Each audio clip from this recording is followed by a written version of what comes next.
Marifa. Let us discuss Shariah screening.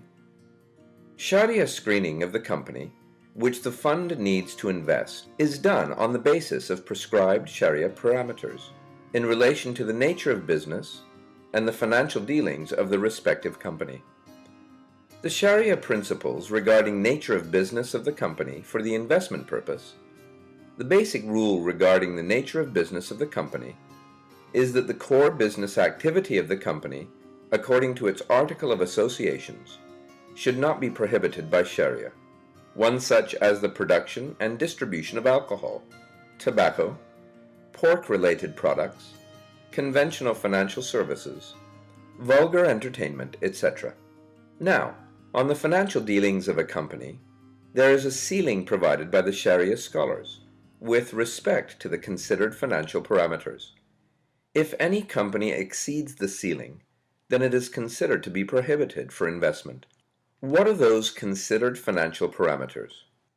The financial parameters are the income generated through non-Shariah compliant activities of the company and interest-bearing debt, cash, and cash equivalents. All the parameters except income generated through non-Shariah compliant activities of the company are compared with the total assets of the company. The total assets of the company generally means the current assets of the company, like cash and cash equivalent, the long-term investments of the company, the value of the fixed assets of the company, like the building machinery, etc., and also the value of intangible assets, like the franchise rights, patents, and copyrights. Whereas the income generated through non-Shariah compliant activities of the company is referred in relation to total income of the company. For example, the income generated from gambling, pork, liquor, non-halal food, etc. should not exceed 5% of the company's total revenue. The same ratio, however, for some other activities like hotel and resort operations, stock brokerage, rental from non-Shariah compliant activities, etc., is set at 20%. Let us see if all the parameters have the same ceiling. The answer is yes, almost. For example, the interest-bearing debt, cash and cash equivalents have the ceiling of 33%, whereas for the income generated through non-Shariah compliant activities of the company, the ceiling is either 5% or 20%, as explained earlier. Let us see the principle behind using only 33% ceiling. It is a guiding principle Shariah scholars have laid down as an exception after analyzing thoroughly the current financial situation of the companies. We were talking about the company's debt and equity structure. Let's start with debt. Debt is one of the important sources for almost every company to raise the fund or capital. The capital raised helps in formation of assets. So, when the fund manager purchases a share of any company for investment, the share reflects the ownership rights in the underlying assets of the company. But if the capital structure consists of equity, that is, the part of capital contributed by the owner of the company, as well as the debt, that is, the part of capital borrowed from others, then the underlying asset also reflects the same proportion of the equity and debt. If the debt in the capital structure is more than 33%, then it means the whole capital is debt, and in relation to that, the asset formed by the capital is considered as debt. And in Shariah perspective, one cannot trade the debt or debt-based instrument at premium or at discount, as it is riba, that is, interest, which is prohibited in Islam. Let us discuss about the ruling regarding debt. Let us take a similar example of Company B. The Company B has taken an interest-based loan of Ringgit Malaysia 25.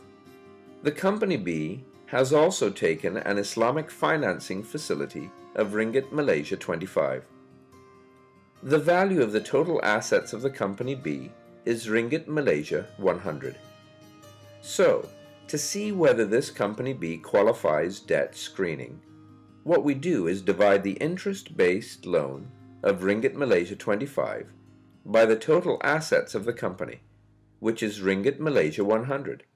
So the answer we get is 25%, which is less than the ceiling, which is 33%. Therefore, in Company B, Islamic funds can invest. Your observation is right. We have not added the Islamic debt in our calculation. As per Securities Commission regulation, not all the debt shall be accounted for.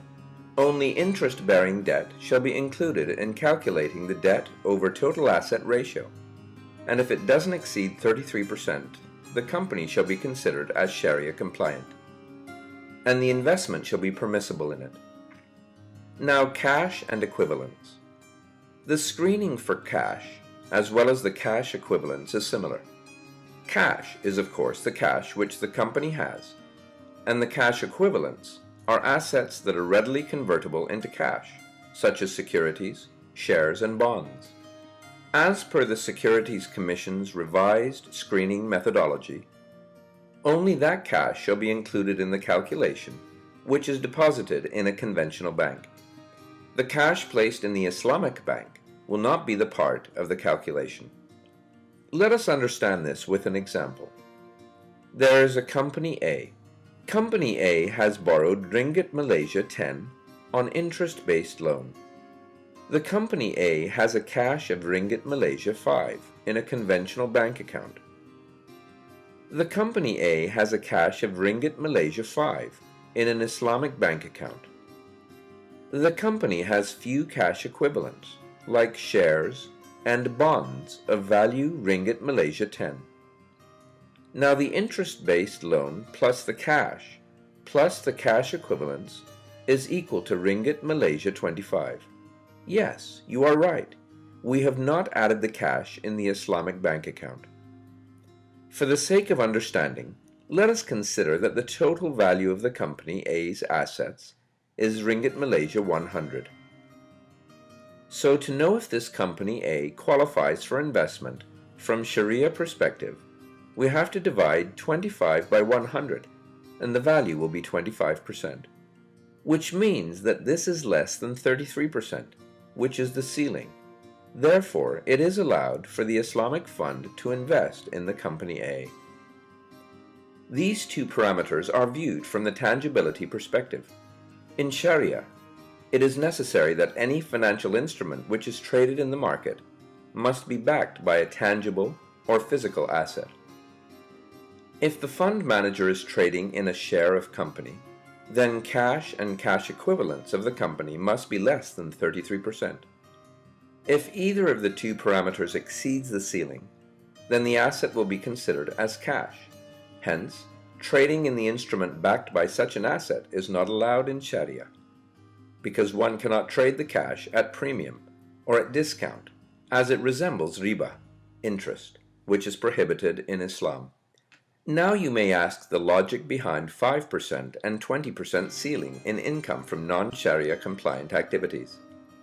It is simple that due to the unavailability of Islamic financial services, some companies may involve in interest-based earning. In addition to this, some companies may earn through some of their activities which are non-Sharia compliant. By the way, in case of impure income, the investor has to purify its return proportionately. Marifa.